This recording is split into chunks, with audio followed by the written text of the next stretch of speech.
Thailand memutuskan untuk terus membuka 7 laluan lintasan bot di Sungai Golok di Narathiwat seperti biasa untuk kemudahan pengguna dari Thailand dan Malaysia sepanjang bulan Ramadan.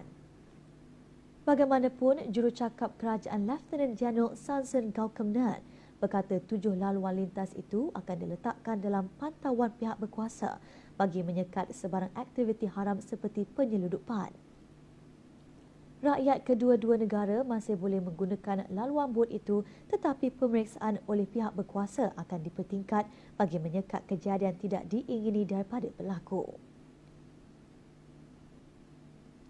Katanya untuk itu Perdana Menteri Jeneral Prayut Chan-o-cha telah mengarahkan pihak-pihak berkaitan di sempadan agar meningkatkan kewaspadaan.